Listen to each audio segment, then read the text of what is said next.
Hello, good afternoon, or good evening, or good morning. I mean, I also don't know anymore what time of the day it is. So just let me check the light. Okay. So, yeah. Okay. So, hello, everybody.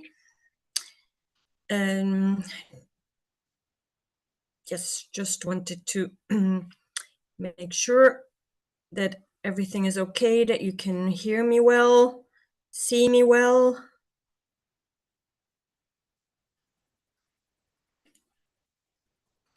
Loud and clear. Thank you. Thank you. So I think here everything is okay. So we have 1 minute to go before we will officially start. Hello and welcome, everybody. Welcome. Now let me see how I can.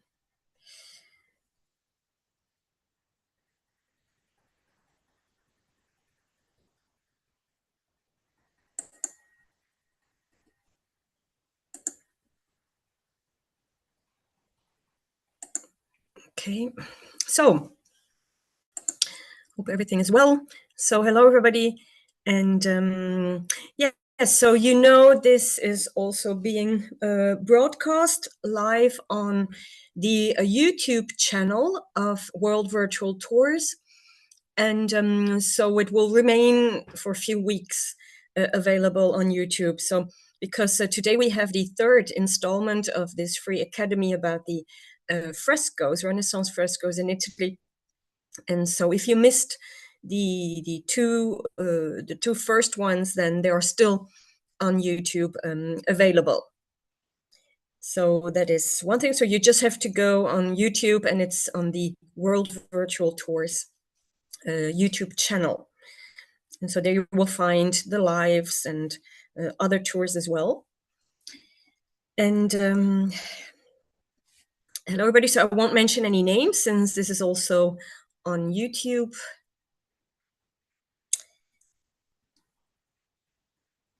And yeah.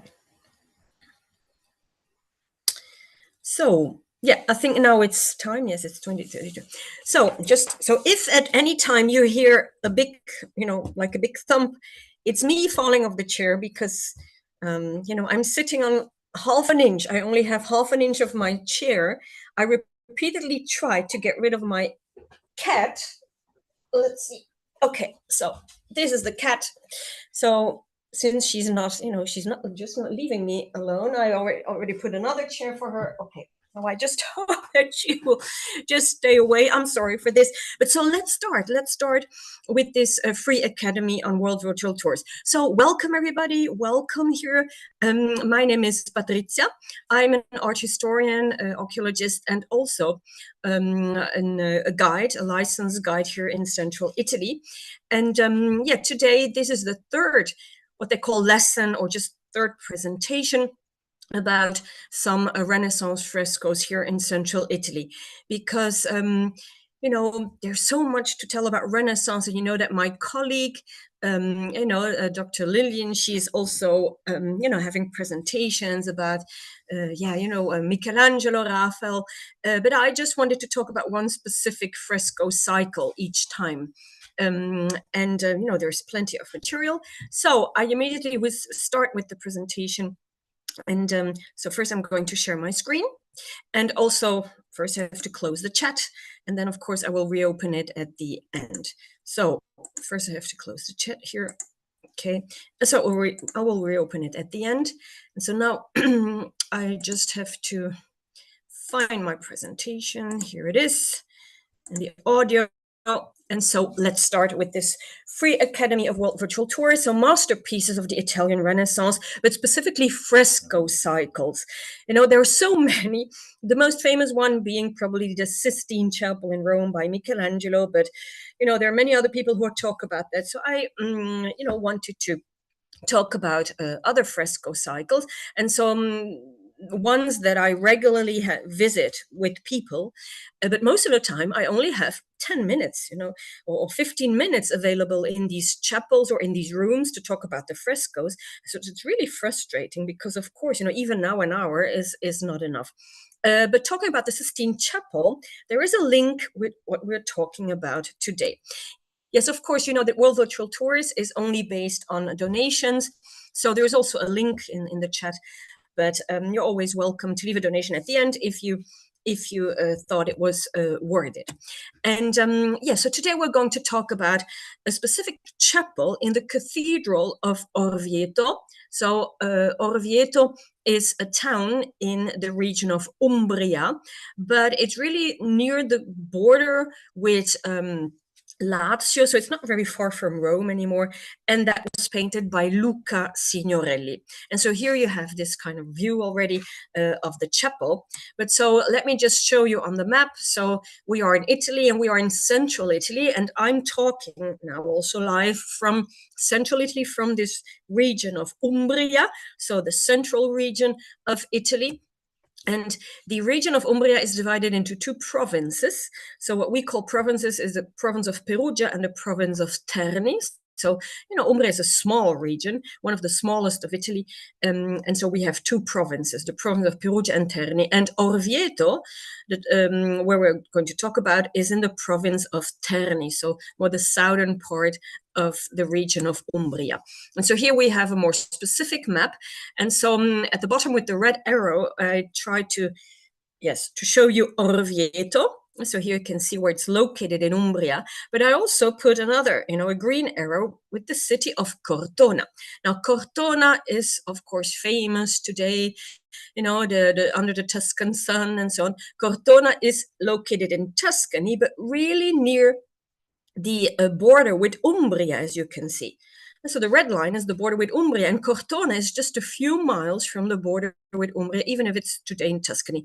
And why did I point out Cortona? Because that's where Luca Signorelli, the painter of today, was born. So he was born in Cortona. He lived most of his life in Cortona, most of his career in Cortona. He died in Cortona. He had his family in Cortona. He's buried in Cortona in the St. Francis Church, even if, he traveled a lot for his work. So he went to Florence, He also went to Rome. He painted also in the Sistine Chapel, in the 1480s. He also went to Urbino. He went to, so he was, he had a lot of influences from other painters, and he himself also influenced younger painters. For example, Raphael. If you look on this map, you can see, so at the top part of the map, you can see a town, Città di Castello. And so we know that Luca Signorelli spent quite some time in Città di Castello. So he painted several, he had several commissions by important families. They wanted paintings by Luca Signorelli. And the very young Raphael was there too. He was there at the same time. So they knew each other. So that's, just one of the influences. And also on this map, and then I will continue, but on this map, you can also see the town of Arezzo. So just at the the northern border with Umbria. So you see Arezzo is in the top left corner, but so Arezzo is in Tuscany, but Arezzo, we talked about Arezzo in the first installment of this academy, so where we talked about Piero della Francesca. And so if you missed it, you can always go on YouTube and see it on YouTube. And so Arezzo is not far from Cortona. It's really just, it's not it's how many kilometers? 20 kilometers, 25 kilometers. Perhaps 30 kilometers, so 15 miles, say 20 miles. It's not really far. So, and we know that Luca Signorelli, so he was born in Cortona, he grew up in Cortona, but, he knew Piero della Francesca. Piero della Francesca was much older than him, but he knew him, and he probably, saw, well, not probably, he saw, of course, the works of Piero della Francesca in Arezzo. So you always have to keep that in mind. Those were interesting times. So the 15th century and the beginning of the 16th century. So yes, so I didn't give you dates, but so Luca Signorelli, we don't know exactly when he was born. He must have been born somewhere around 1445, 1450, so probably 1450, but he died in 1523. So this year was the 500th anniversary of his death. So 2023, so there was a big exhibition also in Cortona about Luca Signorelli. And so this is just to show you the town of Orvieto. So Orvieto in Umbria, but not very far from Rome, is this kind of tufa town. So you see, this town was built on a kind of rock, a tufa rock, so volcanic stone. And you see the town is surrounded by these vertical cliffs. And then you have this huge cathedral. You see, this town is not really big, but this has this huge cathedral. And yeah, so here you can see the facade of the cathedral. So this is a Gothic cathedral. And I don't want to go into the details about, why they built such a big cathedral, because then we will lose too much time. But so inside this cathedral, Luca Signorelli painted, really his masterpiece, you could say. So this is the cathedral seen from the side. And so, as I said, I don't want to go into the details about the architecture, except for one detail, and that's on the right-hand side of your screen. So you can see the facade of the church, you can see the right-hand side wall, you can see these little half-circular chapels sticking out, and then you have something, sticking out of this building that is a little bit disturbing, you could say. I mean, disturbing in the sense that was added later on. So you can see this is a later addition. And if you look carefully, so the chapel, this rectangular chapel that is sticking out of the main building at the end part, if you look carefully in the wall, you can see there are these buttresses. So in reality, at a certain point of the history of the cathedral, there were problems with cracks and with stability, you could say. So they had to add, on that particular spot, they had to add buttresses, so extra sustaining structures. And so they transformed that into a chapel. And that's the reason why this chapel is called the Cappella Nova, the new chapel. And so it was really added later on. And here, as you can see, so this is the view from when you from the main central door. So when you enter the cathedral, this is an old picture, because in the meantime they have put some very big statues. So, but we don't want to talk about the general cathedral. But so at the end, so in the background, you can see the big window of the choir, so near the main altar. And so on the right-hand side, that's where you have this chapel. So this chapel that was added later on. And yes, so here we have just a view towards this chapel. So there's this kind of incredible gate also in wrought iron. And so it's called Cappella Nova, or also Cappella San Brizio, because you can see inside the chapel there's an altar. And on top of the altar, there's a Madonna. So there's a painting of the. Excuse me. Now I have my dog. I don't know what they have today. But so, and so the Cappella San Brizio is so it has two names, Cappella Nuova or the Cappella di San Brizio, because there's this painting of the Madonna that is called the Madonna di San Brizio, because this Madonna was located, so this painting was located in an old church, the Church of San Brizio, that doesn't exist anymore, and then it was relocated there. So the Madonna of San Brizio. And who San Brizio was, that's a very interesting story. I always find it very funny to tell, because I love the lives of the saints. So Brixius, so the Latin name was Brixius. He was the bishop of Tours in France. So he was in France. He was the successor of Saint Martin. Saint Martin, bishop of Tours. His immediate successor was this one, Brixius, and so he became bishop of Tours in France. But there were some people who didn't like him, and they started to gossip, and they said, he has a child with an with an unmarried lady, so she had a child and it's his child. And Brixius said, no, that's not true, that's a lie. But the people said, well, prove it that it's a lie. And so San Brixius, he took his tunic and then he put some burning coals in his tunic, and then he made the walk from the town to the tomb of Saint Martin. And so the coals, they were burning, but his tunic didn't burn. So that was, of course, already a miracle. And then they brought the baby, so the newborn baby, to that place. And so the newborn baby said the words, "This is not my father." And so that's how they could he could prove his innocence. But just, it has nothing to do with Orvieto. And then I just wanted to mention this gentleman, Giorgio Vasari. So, because I will mention him several times. So for the people who don't know who this is, Giorgio Vasari, he lived in the 16th century. So he lived later than Luca Signorelli. And Giorgio Vasari, for example, he was architect, he was painter, he was sculptor. He was from Arezzo, Giorgio Vasari, and he was a cousin, second times removed, you could say, of Luca Signorelli. So his great-grandfather was the uncle of Luca Signorelli. I mean, they were related somehow.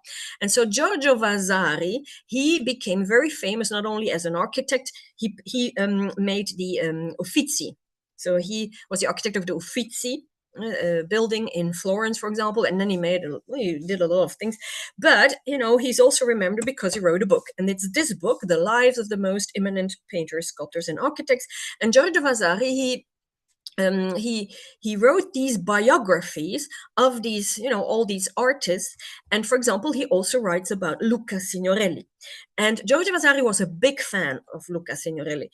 And you must know, he wasn't a fan of all the painters. There were some painters that are great artists, and Giorgio Vasari just didn't like them, and so he was not always very objective and so on. But so, for example, Giorgio Vasari, he also, he knew Michelangelo, so he gives us loads of information about Michelangelo, for example. So this book is really a very important source of information, even if perhaps it's not always accurate. His opinions are just his opinions, but he gives us some real facts. He says, for example, this painting is located in this church, and so he gives us also kind of biography, some details. So it's very important. So if I mention him, so now you know who I'm talking about. And so let's go back to our chapel, the chapel of, Cappella San Brizio or Cappella Nuova. And wait, I have another view. So this is the ceiling. So the ceiling, the walls, they are completely painted. And all these paintings are made in fresco technique. So it means these were painted on the fresh plaster.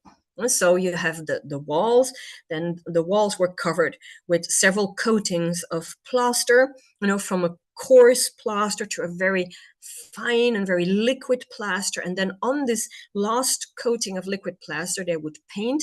And so the paint, together with this liquid plaster, they would form like one coating. So, the paint would have a chemical reaction with the plaster and would become one layer.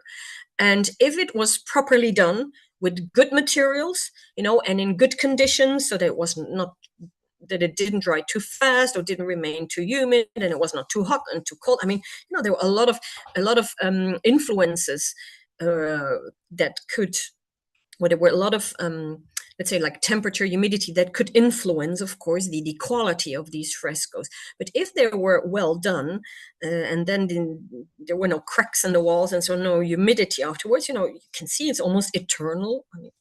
Eternal, it's a bit a big word, but, after 500 years, it's still there. And let's have, now this is a very bad quality picture, but I just wanted to show it to you because you can see a person coming through the gate, just to show you the proportions. So it's huge. If you see it on pictures, sometimes you don't realize, but this is quite a huge space, and it's very impressive. Still today, we have seen a lot. We have seen everything. I have seen a lot of frescoes and a lot of fresco cycles, very impressive one, in the Sistine Chapel and everything. But this one is particularly impressive. And so you can say I don't like it, but you can't say that it's not impressive, because the strength and the force and this energy that is coming out of these paintings is really extraordinary. And then the information that we have about Luca Signorelli painting in Orvieto, we have a lot of exact information about it, because this is there's the bishop's palace just in front of the cathedral, where they still have the archives. They have the archives, a very complete archive from the beginning. So from the beginning of the building of the cathedral and everything they've ever done, and they added a chapel here, and then they painted this, and then they commissioned a sculpture here. And so, that's an incredible archive. Here you can see they have all these binders, really, with all these documents. It's really extraordinary. There is even the original drawing of the architect of the facade. What about that? I mean, and so this dates back to more than 700 years, this document. Really incredible. And by the way, this document is also the proof that the architect planned the facade like this. Because, sometimes in books you find, okay, it was changed afterwards. No, look. So anyway, that's another story. And so we have the contracts. There are the contracts signed by Luca Signorelli with, the church of Orvieto, with the Cathedral of Orvieto, about, we know exactly how he was paid, when he was paid, and he was not only paid in money, but they gave him an apartment, so he had his private apartment. Every day they would bring him bread, they would bring him 2 measures of wine, for example, so we know a lot. We know a lot about him. And this is a self-portrait of Luca Signorelli. So the man with the black hat, that's Luca Signorelli. The other one is a portrait of the treasurer of the cathedral, who had, the treasurer of the cathedral. So he had, all the money, and he had to decide, how to spend all the money and all the income. So he was a head treasurer. And so Luca Signorelli, since he spent quite some time in Orvieto, he had quite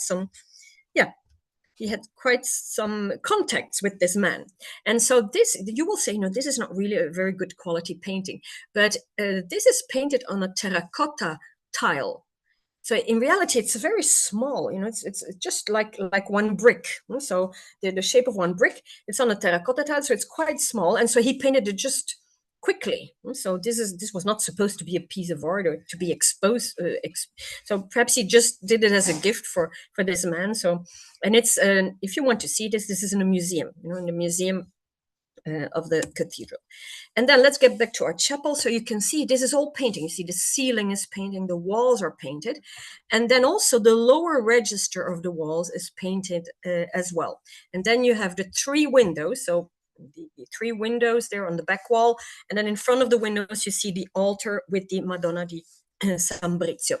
And this is a part of the ceiling. So on this one you can't see the whole ceiling, but so there are 2 cross vaults. So the ceiling is made out of 2 cross vaults. So this is one.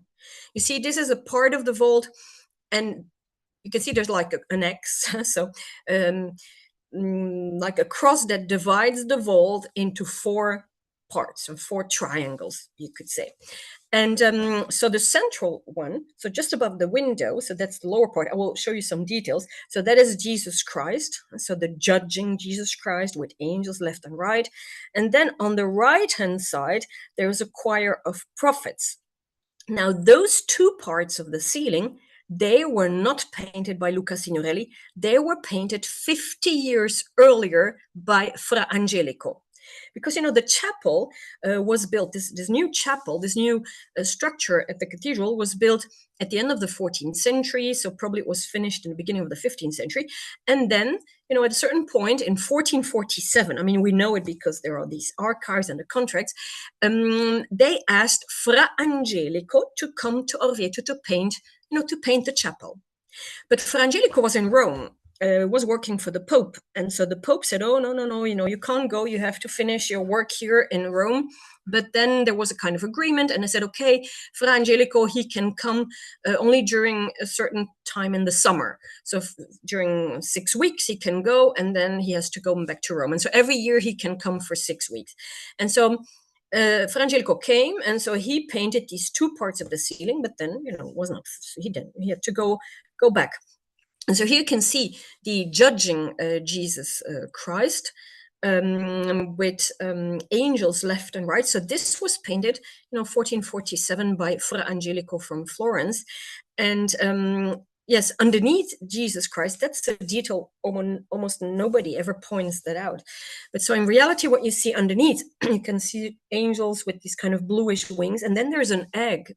Let me see. No, that's the only detail I have. So there's an egg. Oh, no, I have another detail.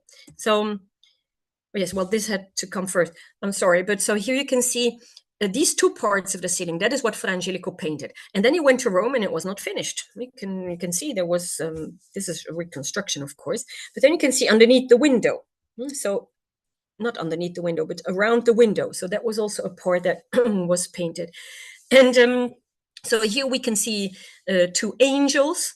This is typical Fra Angelico. So if you know Fra Angelico from Florence, well, yeah, you have to recognize this, because the colors, so the way these colors are painted, that's only Fra Angelico that could realize this type of colors with light. It's only light in reality. The shapes of the angel, the body of the angels, are realized only with light. So not with a lot of brush strokes, but really with light. It's almost as if the light comes from within their skin. And so the colors of Fra Angelico, I mean, nobody could imitate that. That's okay. Yes, I'm sorry. Yes, I'm surrounded by animals. Okay, and so here you can see, Jesus, and then the left and right, you can see these angels with the blue and this pink of their garments. And then underneath you have this egg, and I just wanted to point it out because, yes, so Piero della Francesca, he also, I mean, it was not the only painter. So the egg is represented often, in this case, an egg of an ostrich, and the egg is, of course, the symbol of everything. It's perfection, it's purity, it's nativity, it's virginity. So there's yeah, and not only in Christian culture, but of course in many cultures the egg is represented. And so it's interesting because almost nobody notices this detail. So just underneath Jesus Christ. And okay, this is the choir of prophets, also painted by Fra Angelico. Again, you see those very light, the very light skin and the colors of Fra Angelico. And then Fra Angelico, as I said, he didn't finish it, so he went to Rome, and then it lasted 50 years. So 50 years before there was a new contract with another painter. Why 50 years? Well, first they waited for Fra Angelico to come back, but then he died in Rome. He never came back. And then they made a contract with a painter, but then he didn't come, and then another painter. I mean, in the end, it lasted 50 years. And so in 1498, a contract was made with Luca Signorelli from Cortona. Luca Signorelli from Cortona, by then, so he was around 50 years old. So he was a mature artist. He had quite some fame. And when he was called to Orvieto, he was not jobless. He was painting in Monte Oliveto Maggiore. So Monte Oliveto Maggiore, a huge Benedictine abbey in Tuscany, near the Val d'Orcia, near Siena. And so he was painting there. He had a big commission, but so he abandoned this to come to Orvieto to paint his masterpiece. And so first what he did was to finish the ceiling. We had to finish the ceiling. And so the ceiling, of course, represents all these groups of saints, because the ceiling represents heaven in reality. And so here you can see these groups. So on the left, you can see the choir of prophets, and on the right-hand side, you can see another group, but you can see that was painted 50 years later. And those 50 years, were these years between 1450 and 1500. So, I mean, Fra Angelico, he painted, so the left part, 1447, and Luca Signorelli, he painted the ceiling in 1499. So more than 50 years, 52 years in between these. And these 50 years were crucial years for the development, in the arts, because these 50 years are the development, from early Renaissance to high Renaissance. So, during the Renaissance and all throughout the 15th century, they are seeking to represent the true proportions, the ideal beauty of the human body, the perspective. So they want perfection in their art. And of course, then they will achieve that with Michelangelo, with Raffaello, with Leonardo da Vinci, the three big geniuses. But, there was a lot leading up to that. We saw in the first presentation that Piero della Francesca, he he played a lot with perspective. So perspective, that was something very important. And then Luca Signorelli, why was Luca Signorelli so important for these whole developments? Well, that was because he achieved the perfection in the representation of bodies. So you see the difference between left and right. There are 50 years in between. And you see how more plastic the right-hand side characters are. They are sculptural bodies. They are also set in a kind of much more real space than what you see on the left-hand side. And so we're going to see this all throughout his representations. And then, so when the ceiling was finished, apparently he suggested himself to paint the walls. He liked it there in Orvieto, since it was always well paid, and then he had this apartment. Even if he always went back to Cortona, he had his family there, and he was a very quiet person, really. And so they had offered him incredible positions also in Florence, but he always refused. His home was in Cortona. But there was gossip that he had found a girlfriend in Orvieto, but I think that's really gossip. If you read about his life, seems he was a quiet chap. But so then they accepted to paint also the walls. And here the theme is the Last Judgment. And so here the story begins. The story begins with the story of the Antichrist. So I will give you the details, but here in the general scene, you can see, like in a big space. Is it in town? It's not really a town, but there is this kind of big, how do you say, a big empty space. In the background, you can see this huge building, like a church or temple. You can also see the countryside. And then on the foreground, there is a person standing on a base, like a statue. And there are groups of people, and there's a lot going on all around him. So this is the story of the Antichrist. And here we can see the Antichrist. The Antichrist, he looks like Christ. But as you can see, the devil whispers in his ear.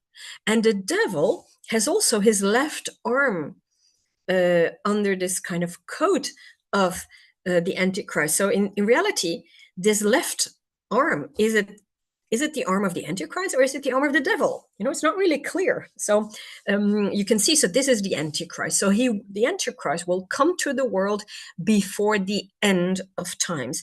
And he will pretend to be the real Christ. He can also perform miracles. He can resurrect people. But you see, he does it, of course, with bad intentions. And so here you can see, on the background, there was this big temple. So it's not clear, is this temple a symbol of the church in general? That you see, there are these menacing soldiers, because the Antichrist, it doesn't come alone. He has his whole people, soldiers with him. And so they are menacing this, they are threatening the church. Or is this the Temple of Solomon? Because if in one of the writings, it said that he will rebuild the Temple of Solomon, and then he will reign from there, the Antichrist. So it's not really clear, but you see, it's not really positive what is going on there. And then you can see on the left-hand side, there's a man. So there was a man that was resurrected by the Antichrist. You can see the Antichrist is represented on the right-hand side of the bed with his kind of yellow-orange garment, and then his purplish coat. And so he's represented several times. So he's resurrecting this man. So everybody says, "Oh, wow, that is that is Christ." And then behind the Antichrist, you can see these religious people. So you see some Dominicans and with a book, and they're like huddling together because they probably know, they're looking in the scriptures, who is this? And, is it possible? So they're trying to stay together and to find, the answer, if this is the true Christ or not. And yes, so the information about the Antichrist, so it's not that Luca Signorelli, of course, invented this. It was a whole program that was established in advance. And we know that it was the archdeacon of the Cathedral of Orvieto who established the program for these frescoes. And so much of what was going on there comes from this text So because it's not in the gospel, there is not the whole story of the biography or the Antichrist. So biography of the Antichrist, you will find it here. So this is a very ancient text. It's really a kind of letter of the 10th century written by a monk, Azzo de Rouenzi. So he was from France, but so he writes about the rise and the time of the Antichrist. And so many of these little scenes that you saw in the background, they are mentioned there. But not only, also in the famous, the Golden Legend by Jacques de Voragine that we mentioned already. That's also there's also a story about the Antichrist there. And so if we come back to the Antichrist, we can see he's standing, like a statue, on top of this kind of base. And then you can see people, on the left and on the right. Well, there are some historical characters there represented. So I remind you, this was painted, 1500, so between 1500 and 1502. So really 1500. That's when Michelangelo is 25 years old. That's when Michelangelo will make his Pietà, so the famous Pietà for the St. Peter's Church. So, but here, Luca Signorelli, in those times, he was already 50 years old, so much more. He was. So this is like the peak of his art. But so, what can we see? I have some details. So, for example, you see on the left here of the Antichrist, you can see this lady who is getting money. You see, there's this man with his beard who is paying. So, the symbol of corruption, of course. What is going on there? It's not really very positive. You see, there's something not really positive about this. And then behind you can see some other portraits. For example, in the top left corner, you see a man with this kind of golden hat, golden curls. That's a man that everybody called the Valentino, but in reality, that was Cesare Borgia. Cesare Borgia was the son of the famous Borgia Pope. So we are in, this was painted in 1500, 1502, when Alexander VI, the Borgia Pope, was in Rome. And so Cesare Borgia was a son, and so he's represented there. And then we see a very young man. So it's more towards the right. In the top row of the personalities, you see a man with a red hat in profile, and that is always interpreted as Raffaello. So every time you see a beautiful young man, it's Raffaello. Now we know Luca Signorelli, he knew Raffaello. He knew him personally. They had worked together. Could it be that this is Raffaello? Who knows? So that's something we don't really know. But for example, Giorgio Vasari, he mentions Raphael. So Giorgio Vasari says, okay, there were several people represented. For example, here, I don't have a detail about that, but if you look on the left of the Antichrist, you see a man with a yellow garment and a balding man. That's Columbus. Columbus was still alive, when this was painted, kind of big hero. And then on the right-hand side, you can see this well-dressed young man. That's very probably a member of the Monaldeschi family, so who also sponsored the chapel, so who gave money for the chapel. Here you can see him. And then Dante Alighieri. So you see the man in profile with sharp nose, red hat. So Dante Alighieri, this is an anachronism, Dante Alighieri, he was already dead since almost 200 years. So, okay. And then we have an archangel that is destroying the Antichrist. So apparently the Antichrist somehow, could fly or wanted to fly, and then the archangel destroys him. So you see he's coming down. And then on the very left of the scene, there are two men dressed in black. And you see one is looking to us. And that's clearly a self-portrait of Luca Signorelli. Often they represented themselves. We have seen this, we always see this, especially in Renaissance, that we have these self-portraits.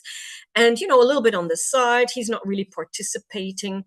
And then the other one is probably Fra Angelico. Fra Angelico, who is, who started the chapel in the ceiling. And so Luca Signorelli wanted to honor him, so he painted Fra Angelico. So that's very probably the case. And Fra Angelico is pointing to something. And then some people say he's really pointing towards that part of the ceiling or towards that part that he painted. That's true. But he's also pointing, you could say, to the scene. So he's really inviting everybody, look, this is what is going to happen. So the Antichrist is, of course, the symbol of everything that is bad. The Antichrist is trying also to get people to bring out the worst in them. So that is an invitation, to have a good look what is happening.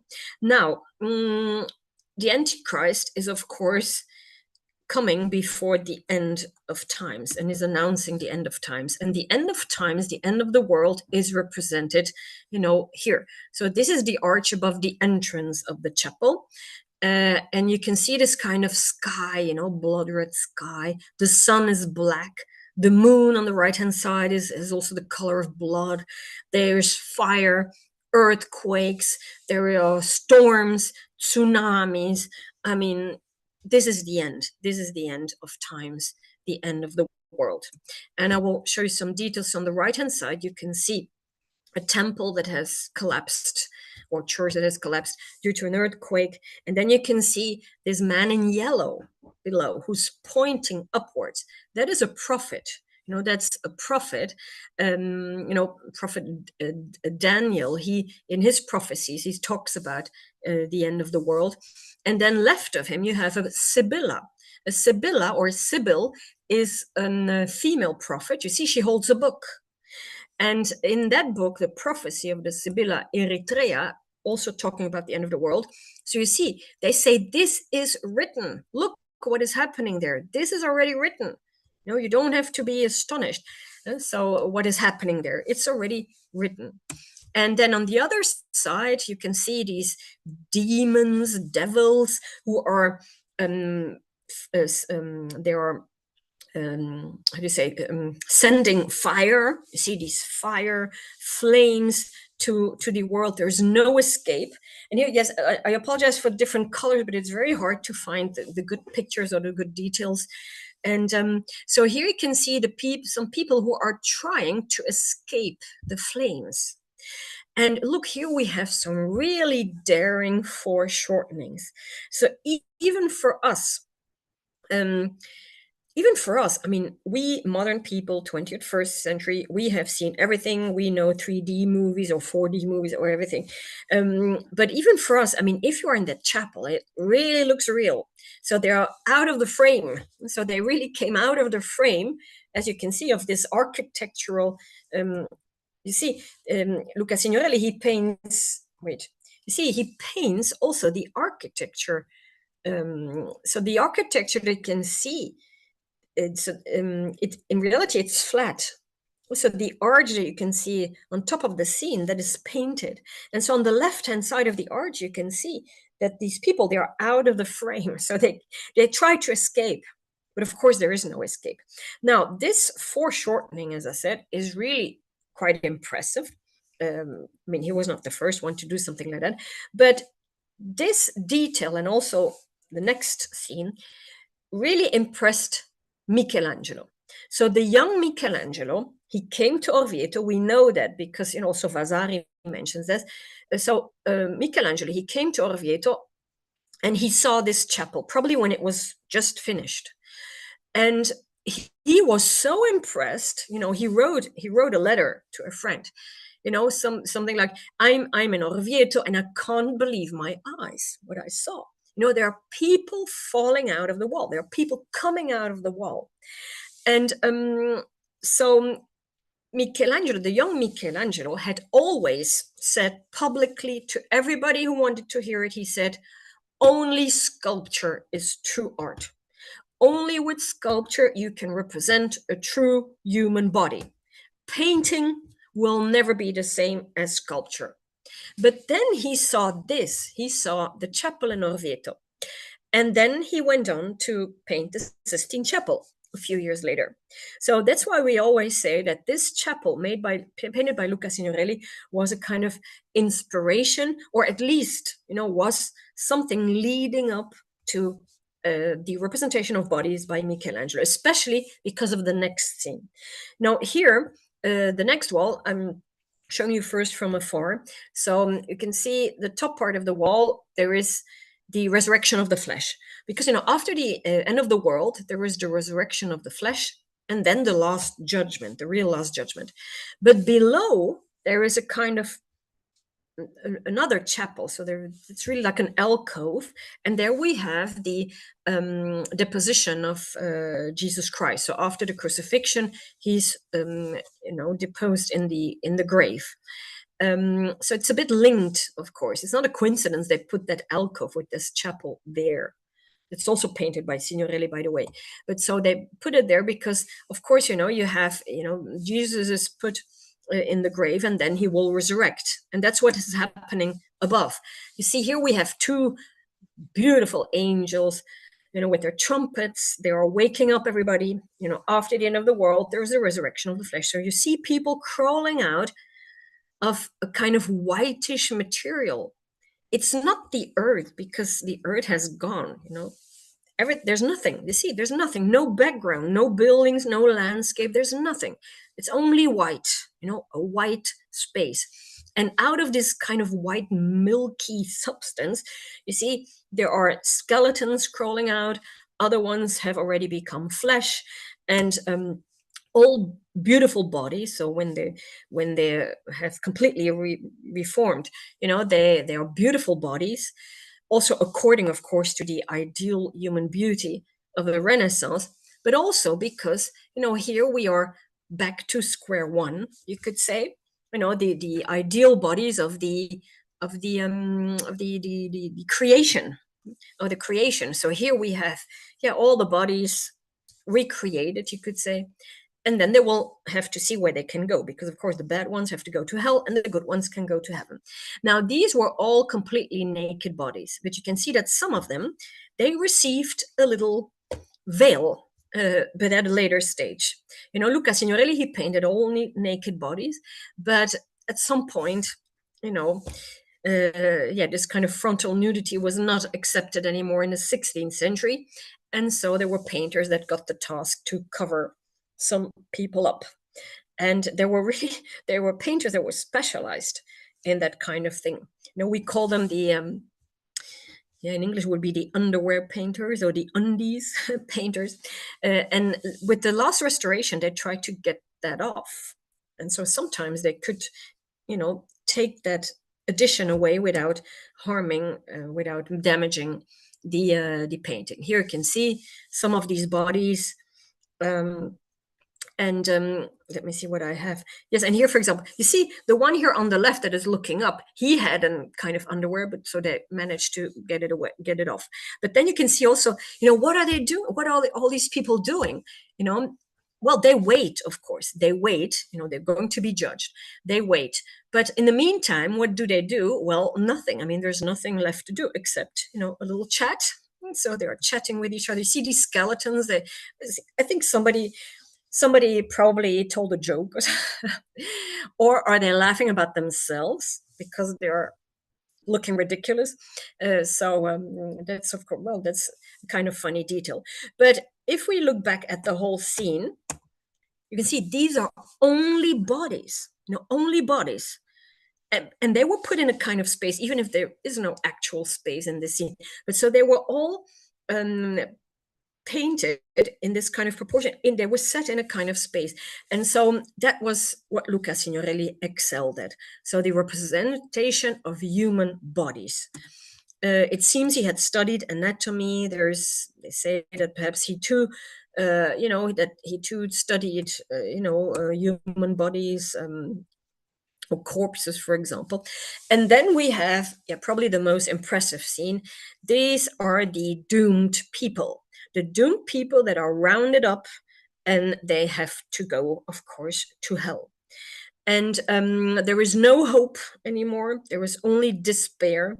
There is a lot of emotion, but it's only all very negative emotion.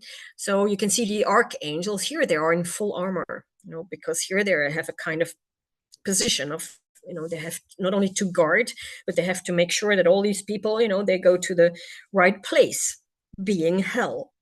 And if you see the details, it's really impressive, because there are only bodies. So nothing else, only bodies. So you can see the bodies of the doomed people. They are desperate. There's a lot of passion, but of course it's a negative passion here. And then you can see these devils in these very odd colors, grayish and greenish and bluish, and they're like strangling the people. They are pulling them by the hair. They are tying them up. So that is a really strong scene. As I said, like it's a wool ball, wool ball of only bodies. I mean, there were a lot of painters before Luca Signorelli who painted hell or painted these kind of scenes, but never had a painter achieve this kind of mastery in representing only bodies. There's only bodies, and there's no trick or no help, to put them in the right proportions. And I apologize for the colors, but in reality, they are very, very strong colors. Blue, purple, green. These demons. And here we see a detail. You see, it's really not fun what is happening there in hell. Now, some people, they see again a self-portrait in this grayish devil, with this kind of one horn in his front. So I don't know. Could be, yes. So I don't know. But you see what is happening there. It's not really nice.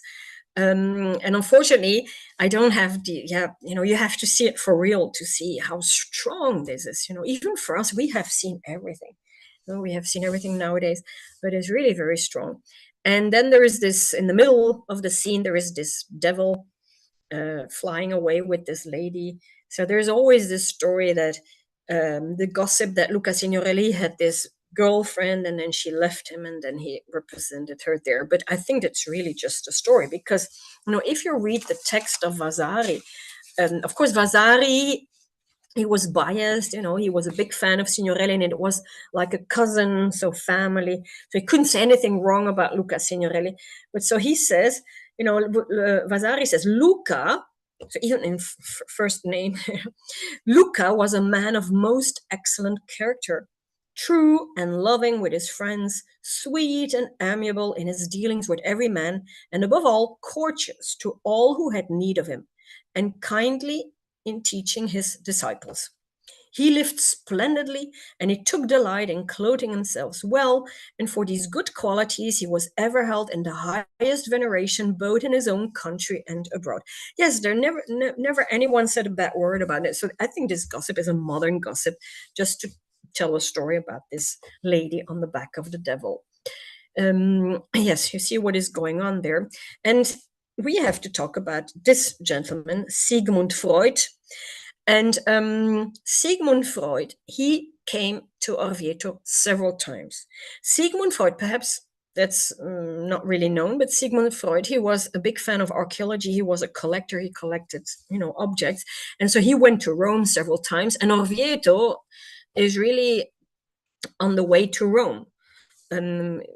In those days, they were especially traveling by train. So Freud, he came to Orvieto in 1887, and then he came in 1902. I mean, we are in those days around 1900. So he would travel by train mostly. And so Orvieto is a stop, on the train line. And so he was several times, and so we even know what hotel he was in. So he came several times in Orvieto. And so on his first visit in 1887, he went to the chapel, and he saw this Last Judgment scenes. But so he saw these scenes. So this was what so impressed him. So he doesn't really describe it, but there is this idea that he saw it perhaps in the evening with torch lights in a special atmosphere, because perhaps there was some music playing, of course. So we don't know exactly in what kind of atmosphere he saw this. But I mean, afterwards he couldn't sleep. So he couldn't sleep. And the next day he was on the train, and I mean, it couldn't. I mean, these scenes that he saw, this strength of this representation of the Last Judgment and the doom, and so it didn't. I mean, he didn't leave him, and so he was constantly thinking of it by train, but he couldn't come up with the name of the painter. I mean, Sigmund Freud, he knew a lot about art, and he knew about archaeology and so on. But so he said, what is this phenomenon that I can't remember the name of the painter. And so for him, it was, his emotions that he had in this chapel were so strong that part of his mind was like shut off or closed off. And so, he thought about this. And then he came back several times, always to have a look at this chapel. And so for him, it was a lasting impression. And so he, at a certain point, he tells that when he came the first time, he was depressed or something. He was not feeling well. And then he saw, for example, in the Antichrist, he saw his father. And so a lot came up. So in those days, he was like self-analyzing, so analyzing himself. And so this chapel really made a lasting impression on Sigmund Freud. And now they are since a few years, they are doing research on this, but I'm not an expert on psychoanalysis. And then we have the counterpart of these doomed people are, of course, the blessed people. And here you can see the blessed people. They were all also naked, but they were covered up later on. And they are standing there. They are waiting to be admitted to heaven. And so while they're waiting, you see, they're entertained by these musician angels who are, you see, it's full of gold, like flowers, petals of flowers. Here we see these musician angels. So, of course, a completely different atmosphere than the scene in front, where we had the doomed people. And here you can see they all have these different positions also. So they have different positions. One is seen from the back, and then a lot of seen from profile or 3/4. And here you can see the angels who are crowning the blessed people. So, and then we have the back wall with the windows, and on the right-hand side wall, we have the entrance to hell. So you have, again, these two angels, they're on top, looking down what is happening there. And there you can see the people, they have to cross the river. They have to cross the river. And so there is Charon, the ferryman, who is, bringing the people to the other side into hell. And this is, of course, something that comes from the Greek mythology. Now, why do we have something like this in a church? Well, that is because this description of hell and what you see happening there comes from Dante Alighieri. So these scenes, especially, you see there are some people running behind a white banner. So that is a description in Dante Alighieri, in the Inferno of Dante Alighieri. And so that's why it's represented like this. And Dante Alighieri himself is also present in the chapel, as you will see. Oh yes, I couldn't remember, I had the detail. So you see the people on this side, so they have to cross. And then on the other side, they just start running. They don't know what to do. There is fire everywhere. There is eternal torment, eternal pain, of course. Leave all your hopes behind. Lasciate ogni speranza voi che entrate. And that's the famous words of Dante Alighieri, on the door, on the gate of heaven. Leave all your hopes, the people who come in. And so this is the entrance to hell. You see, some people try to escape, but there's no escaping hell. And on the other side, you see the entrance to heaven. And so here they're going up. The angels are still there with the musical instruments. And then on the lower register, we have these. In the lower register, we have these representation of. Wait, I'm just. We have this representation of more like portraits. So here we have a person who's like looking out of a window, and in reality, he's represented underneath the end of the world. So he's really looking up as a spectator of what is happening. And we don't know exactly who this might be, but there is perhaps a clue, because if you look on the very upper part of this picture, you can see written on black and on white, LS, Luca Signorelli. So it could be, again, another portrait of Luca Signorelli, but there are a whole list of names, perhaps you're Greek scientists, but I don't want to go into those details because we don't really know exactly who this is representing. But he's looking towards the scene of the end of the world. And then you can see this incredible amount of decorations around it. You see all these fantasy animals, fantasy creatures, fantasy plants, all these different motifs. So this is what we call grotesques. So this is grotesque painting, and really classical grotesque painting. I'm coming back to that. Unfortunately, I have this very bad picture of Dante Alighieri, also on the lower register. Dante Alighieri, I have a detail, okay. Dante Alighieri here, who, he has written his Divina Commedia about hell, purgatory, heaven. So it makes sense that he's present, of course, in this chapel. And you see he's inspired by a lot of books. And so he's reading a lot of books. And then you see he has his laurel, of the poet. So this is Dante Alighieri. And you see around him, so you have, again, all these grotesque paintings, these decorative paintings. But then you can see these circular, these medallions, so these circles, where in gray, so in what we call grisaille, so in shades of gray, we have scenes of his Divina Commedia. So here we have, for example, the purgatory. So Dante Alighieri, together with Virgil, and the poet Virgil, his guide. Virgil, by the way, is also represented in that chapel. So Virgil and Dante Alighieri, so, they are traveling, and so they go to purgatory. And there's the angel who says, that's where you have to go. Here you have the entrance of purgatory, this kind of gate. And there you can see people who are, they have to carry these weights that you can see. So you see there are all details of the works represented there. And this, sorry, it's also a bad picture, but this was also always interpreted as Homer, so Homeros, so of the Odyssea and the Ilias. But nowadays they say this could be Salustio, so Salustius, who wrote the Conspiracy of Catilina. So the Catilina Coniurazione in Latin.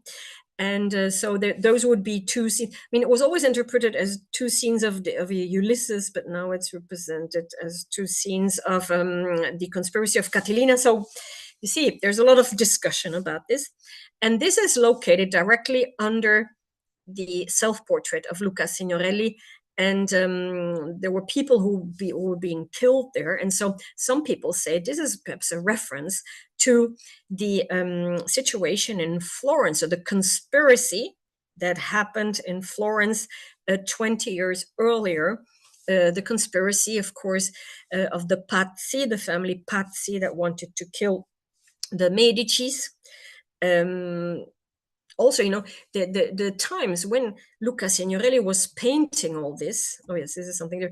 1499, 1500. So, for example, in 1498, just a year earlier, when he started there had been Savonarola. The monk who in Florence, he preached about doomsday, and the situation in Florence, was very chaotic. So on one hand, you had all these artists, you had incredible development, but on the other hand, especially since this conspiracy in 1478 with the Medicis, so there was a very, very troubled situation also, and could be that that all plays a role in this doomsday, and then of course in the last judgment. Now this is in Rome. This is a picture of the Domus Aurea, the golden palace or the golden house of Emperor Nero. He had it built near where today the Colosseum is located, but when Nero built this, the Colosseum didn't exist. And so it was rediscovered in the 15th century. A shepherd fell into a hole, and then they started to make holes to see these Roman remains. You see, there are holes in the ceiling. And so you can see the ceiling, there are holes in the ceiling, and those were made by people who wanted to have a look in these, in these ruins, and they called those the grotte, so the caves, because it was all underground. And also Raphael, the famous Raphael, he, with a rope, he went down to the grotte to see the Roman paintings. And that was for the first time that they rediscovered Roman paintings on a big scale. So they knew a lot of architecture, sculptures, but they had, Pompeii, that will be discovered later on. And so that is where the grotesque painting comes from. In the 15th century, the painters were very keen on rediscovering and copying and being inspired by this Roman, very decorative painting. And you see here, you have a typical Roman painting with a little scene, and then you have all these decorations around it. And so they started to call it grotesque, grotesque, the grotesque, because it was painted as in the grotta, so the style of the grotte, of the caves.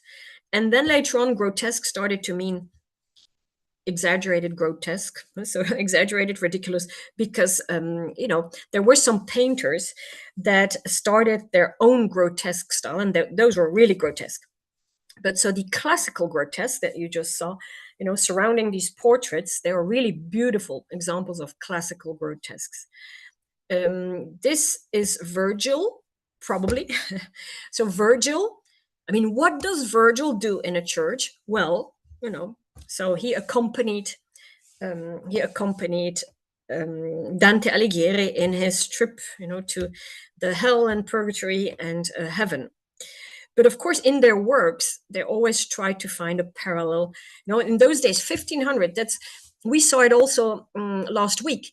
Perugino in the Money Changers Guild, same time, exactly same time, 1500. They're going to take, like moral values from the antiquity, and they're going to combine it with Christian moral values. Here we have the deposition of Jesus Christ, and also painted by Signorelli. Here we have a detail. So here again, the body perfectly represented. And left and right, you have two local saints of Orvieto. They are the patron saints of Orvieto. So on the left, it's San Faustino. If you look carefully, he has a rope around his neck that is attached to a millstone. So he was an early Christian martyr. So they put a millstone around his neck and threw him into the river. And then on the right-hand side, you have Pietro Parenzo. Pietro Parenzo, he was a very important man in the medieval town government of Orvieto. But you see what happened. He got an axe in his head. And the people of Orvieto, they, for example, when they have a headache, they worship him. They pray to San Pietro Parenzo because he knows something about it. Here we have a detail. So, but that's a local. It's really a very local saint. And so I hope you had a little impression about this chapel. But you see, when you come in the chapel, this is the view you have. So, of course, it's really grand. I'm not really sure if you say it this way, but this is a very powerful language that was painted on the walls. So the representation of the bodies is really incredible, even for us modern people. So Luca Signorelli was really, he went down into history as, the man who, with the representation of bodies, he achieved real perfection. So I hope you had a little impression about Orvieto. So about the chapel on Luca Signorelli. So this is an absolute masterpiece. So yes, next week we'll be back with something completely different, a completely different style, even if it was painted also at the same time, and that is the Saturday, I will be in Siena for a live walk. And here you can see in the background the cathedral. So next week for the frescoes, I will talk about the chapel, the Libreria Piccolomini in the Cathedral of Siena. So I will do it from home because it's not allowed to talk in there. So Yes, so I will show you this chapel. You see, completely different, something completely different stories. We will talk about Piccolomini, the Pope Pius II, a very interesting character. And then this was painted by Pinturicchio. And and so Saturday I will be in Siena. So if you care to join me there, you're very welcome to. So now I will reopen the chat. So no,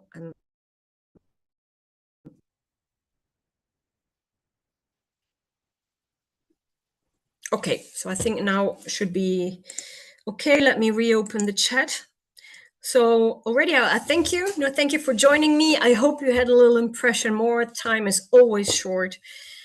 So when we go in the chapel, we only have 10 minutes to talk. So okay, the chat should be open.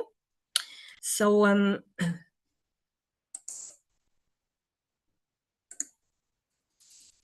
yes, I'm posting the link for YouTube if if you want to. Wait, where is this? Okay. And I'm also posting the link if you, okay.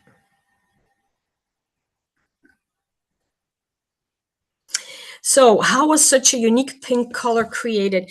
Now, of course, the picture that I've showed you, yeah, somewhere before the restoration, somewhere, it's very difficult to find, pictures of the details you want. So the colors that you saw on your screen, I have no idea, because what I see on my screen is perhaps not even the same color as what you see on your screen.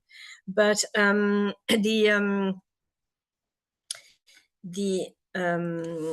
what would I say? So yeah, the pinks, there were several, pigments. So next week I will talk about pigments. So I can give you some more details about all the different colors.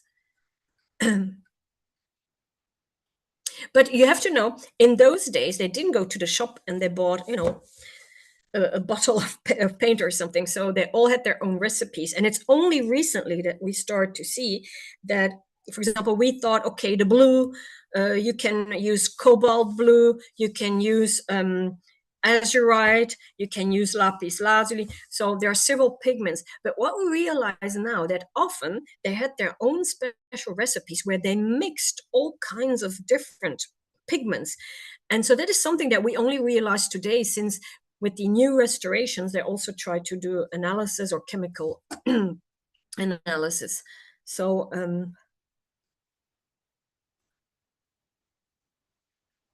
so what type of material was the sketch of the facade of the church? That was parchment. Parchment. So parchment is animal skin most of the time. So sheepskin or calf skin.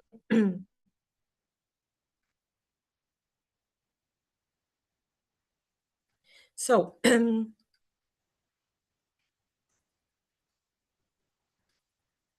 is the Antichrist a common figure in this area? No, the Antichrist is almost never represented. So often represented the Last Judgment. So the Last Judgment with the judging Christ and the hell and heaven, or groups of people, so the doomed and the blessed. That's often represented, but not the story of the Antichrist, because that's not in the story of the Antichrist. Is also, it's not in the gospel. I mean, it's not in the Bible. The story of the Antichrist is not in the Bible. So that comes from other texts. And so you don't really see it very often. And so the paint recipes, as I say, now we realize that what we said, or for a long time we said, okay, this is this pigment, this is this pigment. Now we realize, for example, recently they did. That's the one I know of.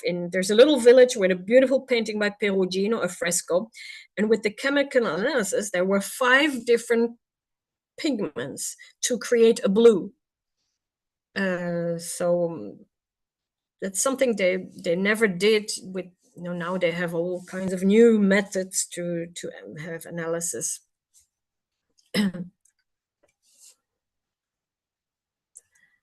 And where was the sketching found? and well preserved. It was not found. It has always been in the archives. And I think the archives of the Cathedral of Orvieto is probably one of the most complete ones.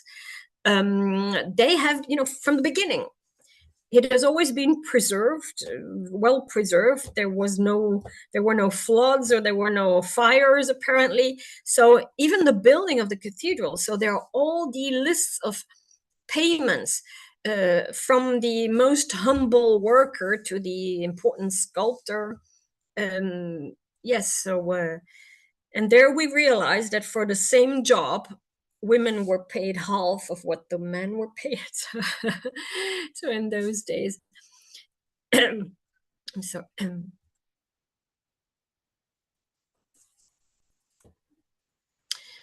okay, let me try. But then, of course, I don't know if I'm interrupting anything. But let me okay, let me share the link. Wait, let me share the link of the YouTube channel. Okay, so now I'm in the chat. I'll post the link of the World Virtual Tours YouTube channel. So there you will find all the tours, also from my colleagues and from other walking tours. And there in the playlist, you will find it.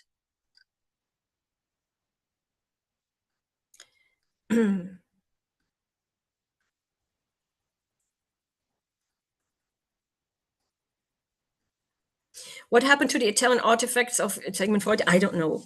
That's really something I don't have. I really don't know. I don't know a lot about Sigmund Freud. So, okay.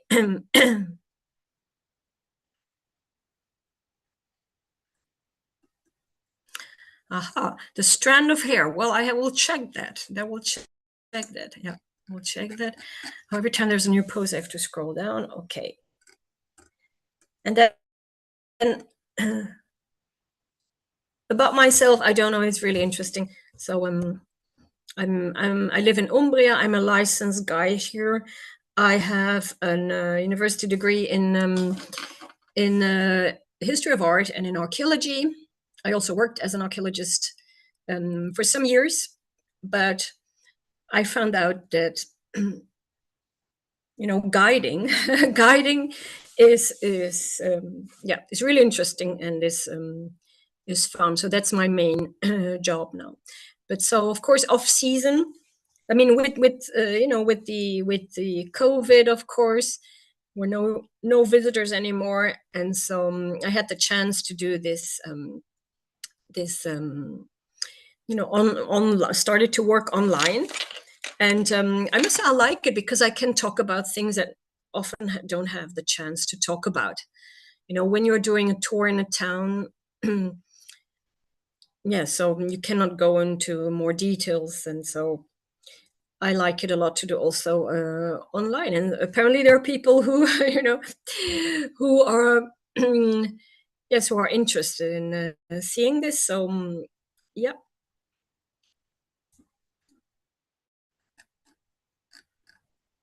Okay, so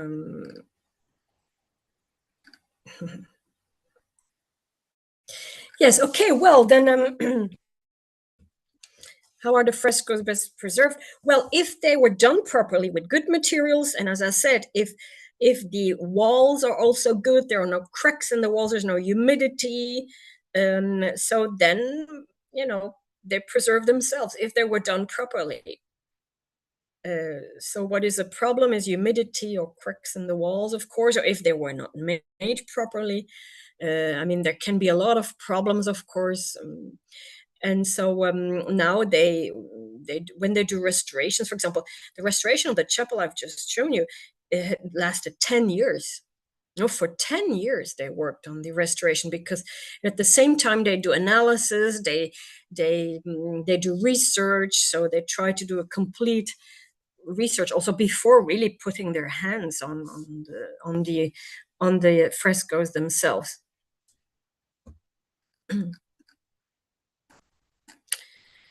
Okay. What a complex mind Luca had. Well, I don't know. He's always represented as very calm, decent. He refused all the big offers, but then he took this one. And yeah, it's interesting because he was working on a huge commission. If you know the Abbey of Monte Oliveto Maggiore, it's huge. And so he had the task to paint the whole cloister. So an incredible job. But he chose to interrupt that and to go to Orvieto. And he never finished in Monte Oliveto Maggiore.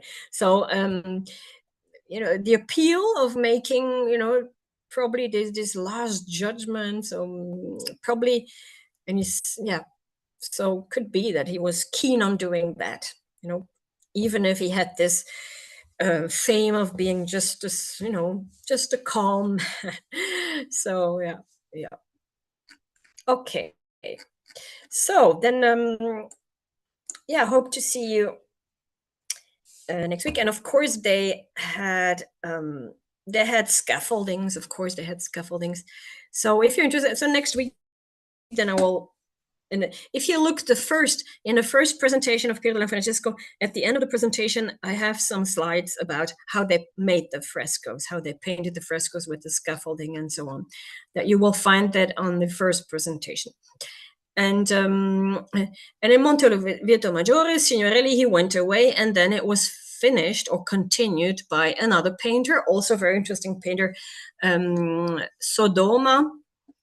So it was finished by someone else. So thank you very much.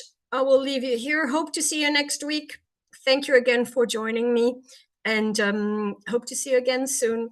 Bye, everybody. Bye-bye.